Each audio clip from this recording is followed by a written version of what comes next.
Since July, the world has been watching 3I Atlas speed through our solar system. But in October, just as this now infamous interstellar object started to get close enough and bright enough to Earth to study properly, our view of it was blocked by something else, rather close and far brighter: our Sun. The ground-based telescopes that had been tracking its every move for months were now blinded at a most frustrating time.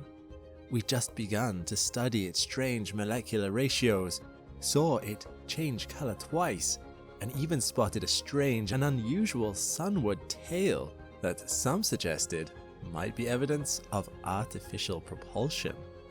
Meanwhile, subjected to the sun's intense radiation and moving at a staggering 68 kilometers per second, it wasn't clear if 3I Atlas would even survive the journey around our star. But all was not lost. Out in space, a fleet of probes, telescopes, and even Mars rovers were keeping a keen eye on 3I Atlas as it dived towards perihelion. Would it make it out the other side, disintegrate in the sun's searing heat, or would it do something else completely unexpected? I'm McColgan, and you're watching Astrum. Join me as we dissect the stunning new data from 3I Atlas's Mars flyby, find out what happened behind the sun, and analyze the smoking gun evidence from a South African radio telescope that could settle the debate about whether we are looking at a volatile comet or something that is intelligently navigating the dark. Before 3I Atlas even vanished behind the sun, it gave us a warning that it was no ordinary comet. In late August and September, NASA used their Swift observatory to watch 3I Atlas as it approached the sun. Swift is designed to spot gamma-ray bursts, but its UV capabilities allowed it to see things invisible to the human eye. In this case, the glow of hydroxyl, or OH, radicals. These molecules are the broken fragments of water, ripped apart by sunlight. And what Swift detected was a massive surge in those hydroxyl radicals. At a distance of 2.9 astronomical units, nearly 3 times the distance from Earth to the Sun, 3I Atlas was dumping water at a rate of 40 kilograms per second. To put that in perspective, that's the output of a fire hose running at full blast. For a comet this far out, where temperatures are still freezing, this was shocking. Standard models suggest water ice shouldn't sublimate this aggressively until it gets closer to the sun. This fire hose behavior hinted that 3I Atlas wasn't just sublimating water from its surface, it was likely ejecting icy grains into its coma, which were then melting independently, vastly increasing the surface area. But before we could find out more, this comet dipped behind the sun and disappeared. Throughout October 2025, Earth-based telescopes had to take a break from watching 3I Atlas. This was the worst possible scenario for astronomers. The most exciting moment of the comet's journey was happening on the opposite side of the sun from us. When warmed by the sun's radiation, it would be at its brightest and would be outgassing violently. But while Earth may have been blind, we already have plenty of probes and telescopes in the deeper reaches of the solar system, some of which were perfectly positioned to watch the show as the comet made its closest approach to the sun.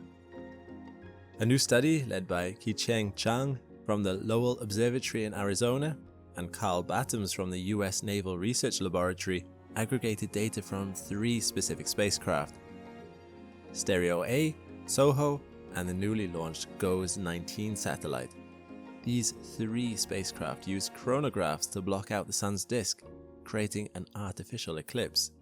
Usually they hunt for solar storms, but in October, they were hunting a comet, and what they saw was a metamorphosis. For months, as 3I Atlas approached the inner solar system, its brightness had been steadily increasing. Astronomers measure the rate at which that brightness increases as a power of an object's distance from the sun, or R. Before October, 3i Atlas's brightness was increasing at a rate of roughly r to the minus 3.8. That is a respectable rate for a comet, indicating active sublimation of material from its nucleus. However, inside 2 astronomical units, the brightness slope didn't just steepen, it went almost vertical. The new data shows a brightness scaling of r to the minus 7.5. That's a huge increase. The comet was shedding mass at a rate that defied standard models for a simple dirty snowball. It was bright enough that, by the time it emerged from behind the sun, even amateur astronomers were able to image it from Earth. These are some of the images taken of 3i Atlas during this time. In them you can clearly see a bright coma streaking out behind the comet. Although the core of 3i Atlas itself is a little harder to make out, they were taken by astrophotographer Paul Craggs, who used a Dwarf 3 smart telescope from Dwarf Lab, a telescope I've been trying out myself recently, as they've kindly sponsored this video. I like this telescope a lot. It's really proficient at this kind of deep sky imaging. Its live stacking helps it build up clear and detailed deep sky images in just a few minutes, especially impressive for such a compact smart telescope. It was really easy to set up. Once I got it on its stand, it quickly oriented itself using the stars, so it was simple for me to point it at the stars and comets I wanted to image. I also liked its portability, as I didn't want to be lugging around a heavy telescope on a cold winter night. But the Dwarf 3 is light and easy enough to use that I didn't have to worry about that. Although the best window for imaging 3i Atlas has already passed, if you're looking for a very good value smart telescope to help you take images of other beautiful birth of a solar system moments, from nebulae to star clusters and any future comets that might be coming past, then try this one out. Scan my QR code or use the link below, then use my code Astrum5 at checkout to get 5% off. The most telling detail about this newly brightened comet though was the colour. For months, observers saw 3i Atlas as red, typical of dusty, organic rich surfaces like those on Oumuamua. Then, it turned green to observers on Earth, as I mentioned in my last video on this comet. But the solar observatories saw something different. Through the filters of LASCO and Core 1 coronagraphs, Chang and Battams reported that 3i Atlas appeared distinctly blue relative to the Sun. A blue hue in a cometary coma is the signature of specific gas emissions, fluorescence from carbon monoxide, and amide radicals. It suggests that as 3i Atlas plunged towards perihelion, it shed its dusty red outer cloak. The intense solar heat penetrated that protective layer and began boiling off volatile ices from deep inside the comet. The real comet, the blue, violently outgassing engine inside, only revealed itself when it got close enough to the Sun. But these solar probes weren't the only ones watching. Just before the solar encounter, 3i Atlas paid a visit to our little red neighbour, passing just 0.19 astronomical units, or about 28 million kilometers from Mars. This was a cosmic stroke of luck, offering a unique opportunity for the fleet of robots currently exploring the red planet to observe. NASA's Mars Reconnaissance Orbiter swiveled its HiRISE camera toward the visitor. Now, HiRISE is powerful enough to spot a coffee table on the Martian surface from its orbit of 200 to 400 kilometers above. If anything was going to be able to get a resolved picture of the nucleus, it was this camera. But the US government shutdown affected many of NASA's departments, meaning it took weeks for the pictures to be published. The long wait to get a hold of these images sparked conspiracy theories that NASA had seen something unusual, perhaps extraterrestrial in origin, and were withholding it from the public eye. The images finally released by NASA nearly 6 weeks later were underwhelming. They show a fuzzy, unresolved blob. Even from this distance, the nucleus was hidden deep within a shroud of gas and dust measuring 1,500 kilometers across. Although we didn't get a beautiful, pristine photo of our interstellar visitor, at the very least, this non-detection may help scientists pinpoint how large 3i Atlas really is, but we already know from observations made by the Hubble Space Telescope that it is likely no more than 2.8 kilometers wide. But MRO wasn't alone. ESA were busy imaging 3i Atlas with Mars Express and the ExoMars orbiter, and NASA's MAVEN orbiter used this ultraviolet spectrograph to image the comet's hydrogen envelope, revealing a massive cloud of gas extending far beyond the visible coma. Perhaps most incredibly, the Perseverance rover, sitting in Jezero crater, fresh from discovering what might be evidence of life on Mars, pointed its mast cam skyward. In the resulting long exposure images, 3i Atlas appears as a faint, ghostly smudge drifting among the stars. These images may not look like much, but they are truly groundbreaking. This is the first time we have ever imaged an interstellar object from the surface of another world. And then, it was the moment we've all been waiting for: perihelion. As 3i Atlas emerged from behind the sun in November, panic spread through the astronomical community. Harvard astrophysicist and avid 3i Atlas commentator, Professor Avi Loeb, suggested that the comet had fragmented, that it had exploded into 16 pieces. It looked like our chance to observe this rare interstellar visitor might be over for good. His hypothesis was fueled by calculations suggesting the comet's mass loss was unsustainable. With the brightness surging so intensely, some models predicted the nucleus must have disintegrated to provide that much surface area for sublimation. However, new observations from the Lowell Observatory and the Virtual Telescope project have calmed these fears. Astronomer Zhang reported that the comet appears perfectly normal and healthy. There is no train of fragments, no chaotic debris cloud. The nucleus survived. The explosion was simply an intense period of activity, a natural fireworks show driven by the shedding of that outer crust. So, the comet is in one piece, but those who have been following the story of 3i Atlas over the last few months will not be surprised to find out why Avi Loeb was so concerned that it had fragmented. Over the last few months, Loeb had published a series of articles on Medium arguing that the comet's behavior exhibits anomalies consistent with extraterrestrial technology. Specifically, Loeb points to two features: a sunward jet appearing in images and what he describes as non-gravitational acceleration that keeps the object on a remarkably straight trajectory. Loeb argues that the mass loss required to produce such acceleration by natural outgassing would be immense, potentially enough to disintegrate the object. He suggests that if the gas cloud isn't massive enough to account for the thrust, we must consider artificial propulsion. As fun as this is to think about, and perhaps even to hope is true, in this case unfortunately, standard cometary science offers robust natural explanations for these phenomena. First, the sunward jet. Normally we expect comets to have a tail, or trail of gas and dust expelled from the comet, pushed behind it by the solar wind. 3i Atlas, however, appears to have a second tail in the opposite direction, facing towards the sun instead of away from it.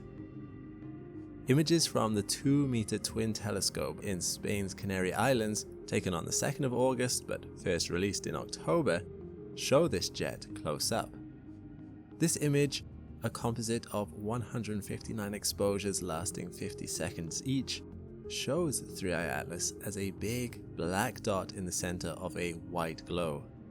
But the break in this glowing ring shows a jet of material blasting off the comet in the direction of the sun.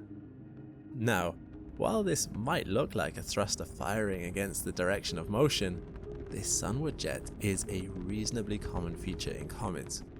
As a comet approaches the sun, the side of the comet facing it will heat up faster. If there's a weak spot on the surface, sublimating gases can then shoot out of the comet towards the sun.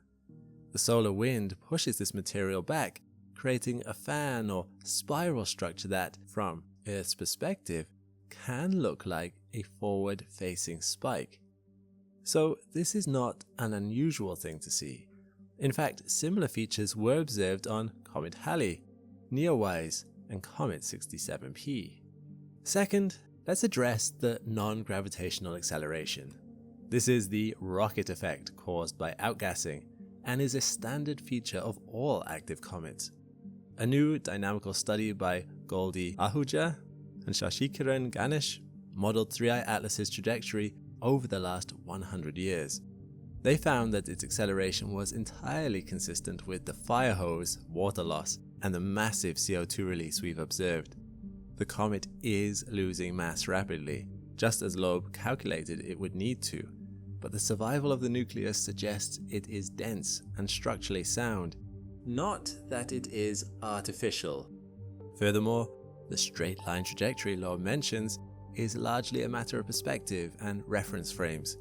In a hyperbolic orbit, the object travels fast enough that gravity bends its path less than a captured object, making it appear straighter, but it is still following the predictable laws of Kepler and Newton.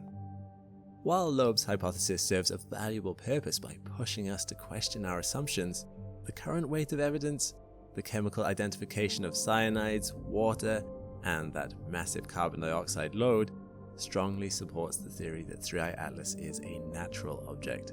And the Meerkat radio telescope array in South Africa has now effectively ended the debate. Meerkat detected a faint but distinct signal at 1665 and 1667 MHz. This is an absorption line of the hydroxyl radical.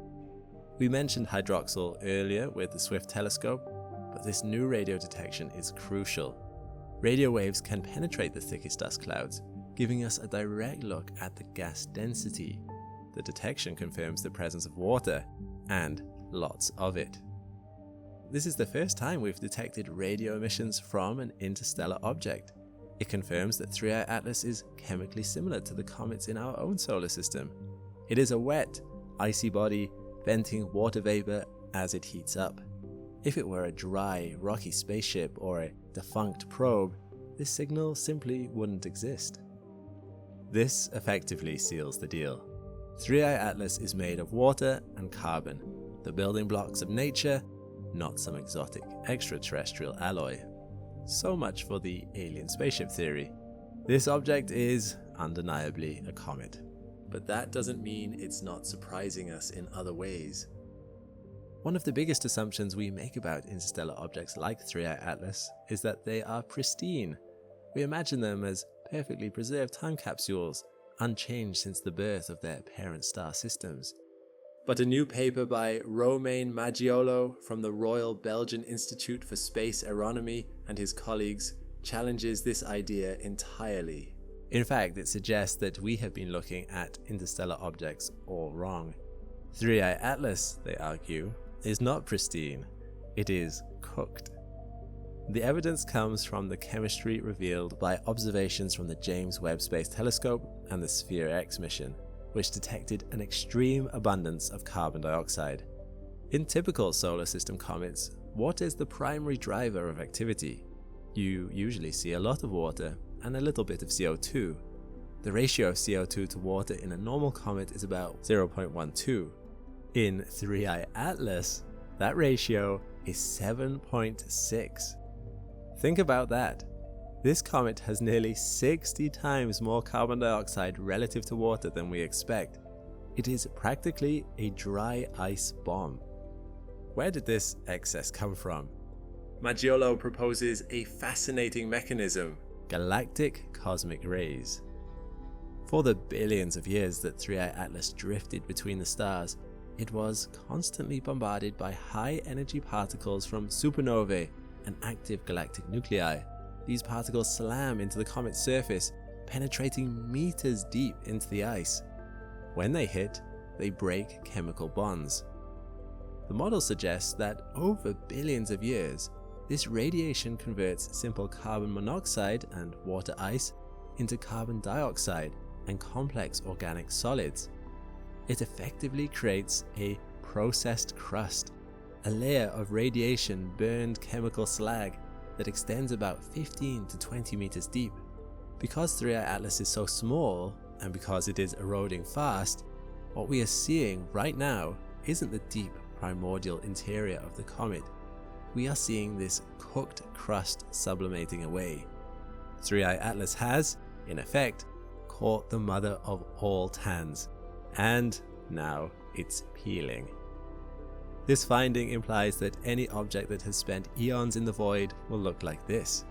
We may never see a truly pristine interstellar object until we catch one that is incredibly young, or until one breaks apart completely to reveal its unaltered core.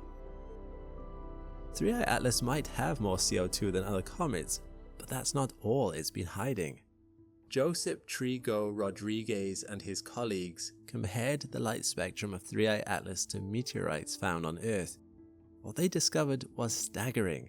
3i Atlas's spectrum looks very similar to that of Cr carbonaceous chondrites, rare, primitive meteorites that contain tiny grains of iron and nickel material.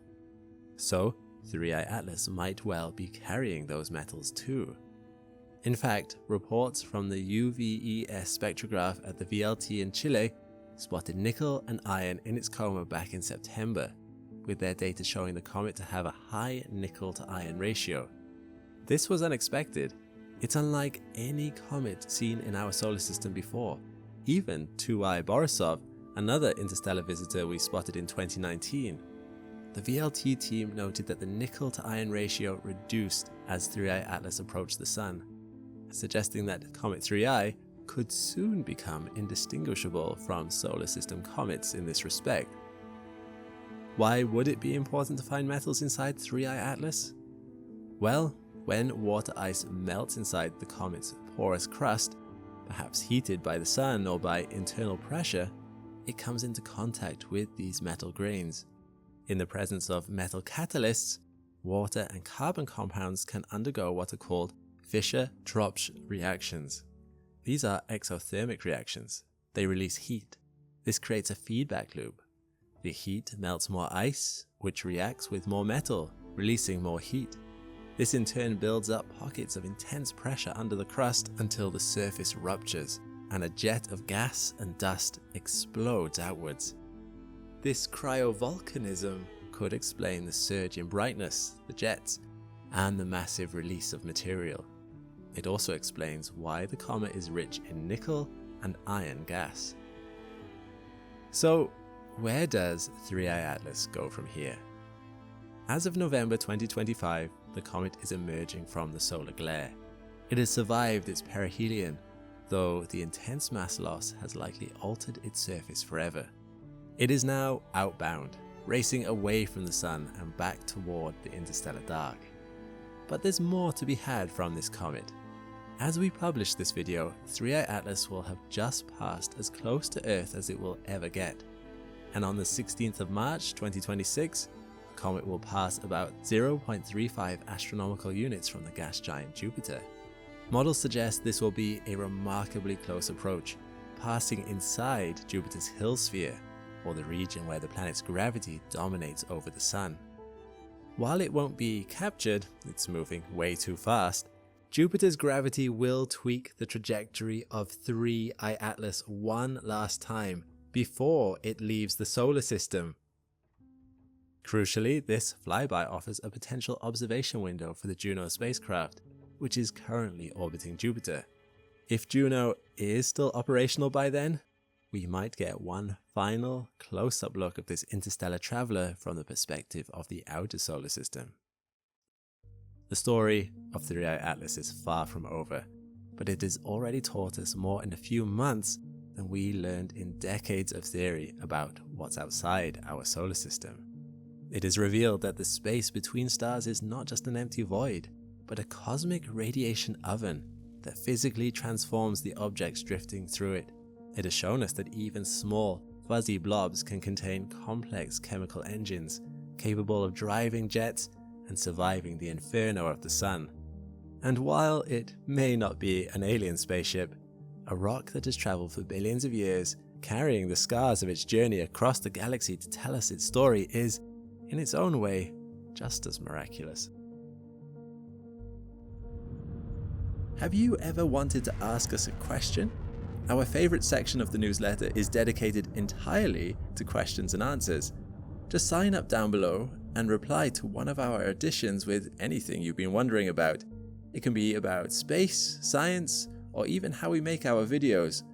We love hearing from readers and featuring your questions in future issues. It's a simple way to join the conversation and be part of the Astrum community. So, if curiosity ever strikes you, make sure you're on the list and ready to send in your first question.